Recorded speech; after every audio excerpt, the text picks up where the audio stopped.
A lot of kids are still thinking that they're on holiday because parents are doing a good job at not freaking them out. And I would say, well done, parents, and keep doing that. You don't want to be dumping your anxieties on your kids because depending on the age, children have this thing that we call egocentricity. So they are the center of the world. So if bad is going on, it's because they are bad. If good is going on, it's because they are good. And particularly young children operate on that level. And as we get older, that egocentricity in most people, not everybody, in most people, that egocentricity reduces, and we get more relational, and we understand ourselves in relationship to each other. But very young children aren't relational particularly; they are self.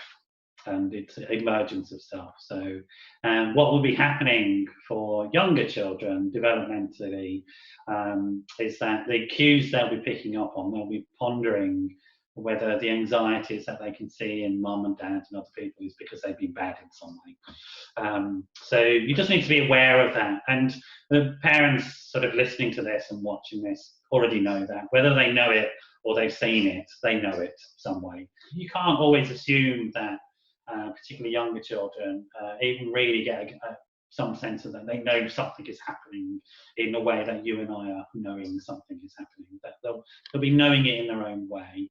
And also, we need to add in the complicating factor, which is that children will, because of this egocentricity, quite often hide bad things. Maybe out of a fear of punishment, but not always, really. It depends on the parents, but most parents aren't that punishing towards their children. They're more loving. So it's generally not fear of that. It's fear of causing harm to their parents. That's the sort of biggest fear that most children have. And they don't want to frighten or hurt mummy or daddy, or daddy, or mummy, depending on what, or just mummy, or just whatever the sort of family relationship is or setup is. So that's going to be their primary concern. And there's a good reason for that, which is that as children, we are literally dependent on an adult, and therefore we have to put their needs first, in one sense, because without them, we're done for. So that's why Mother Nature has created this situation, in that children will be looking to make sure that their parents or their caregiver is okay. So that makes it more complicated. We can't simply say that children understand that we're in the middle of a pandemic or understand anything, but they will certainly have picked up on cues that something odd and something different and possibly something very unique is going on. And I think that in the UK, personally, professionally, I think they were right to try and keep the schools open as long as they did, because it's by closing them later, we sent less danger signals to children. And we should also say, and I'm sure that people who are watching this understand, children are really not at risk from this virus. We're not going to see the hospitals full of lots of sick kiddies. It's just not going to happen. Doesn't target the children. Doesn't mean to say there haven't been the odd case here and there of a child having more severe symptoms, but it's very, very odd case. Children are safe. They're more of a risk to us adults, to be honest, because they're running around with these germs all over them, quite happy. They're quite happy. We're the ones that are more at risk. But I think what the government did was quite right in holding on with the closure of schools. So now it's all that's happened is a holiday has happened sooner, and that's not such a danger signal. And I think that that's okay. So if I go by my neighbours, their kids are still in holiday mode. If I go by my stepson over in France, he's still in holiday mode. And so we can maintain that while also, and this is the second important point, finding an appropriate way of explaining to children factually what they need to understand in terms of risk assessment and risk management. And those fancy pants terms for, you've got to teach them how to cross the road. We all know that.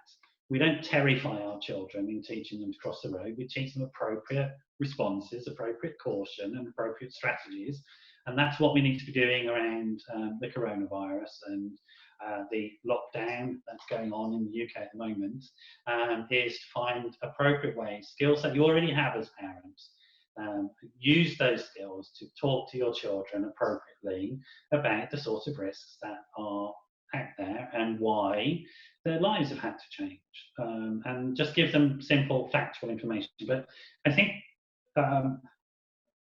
we can't assume A, that children do understand, or B, they do what type of understanding, what type of messages they've picked up, or C, that they're going to tell us. But we can observe our children. Now, we know our children very well. We know them extraordinarily well. So we can observe changes in their behaviour. And if you're seeing changes in your kids' behaviour, sleeplessness, maybe they've gone backwards a few years developmentally, and maybe they've become a bit more clingy, or maybe they've become more argumentative, etc., or their food appetite has changed, etc. That will tell you that they are upset about something. That behaviour, those changes in behaviour will tell you that they're upset. And then you want to be sitting down with them and going, I think you're upset. This is why I think you're upset. And let's have a chat about it. You tell me what you're frightened of, what's upsetting you. You're not in trouble. There's no problem. Mummy and Daddy love you. I love you. Everything's fine. Love is going to continue. This is the big message to children. Love is always going to be there, no matter what. Now, within that context, what is upsetting you? And then let them talk about it. And then you'll know.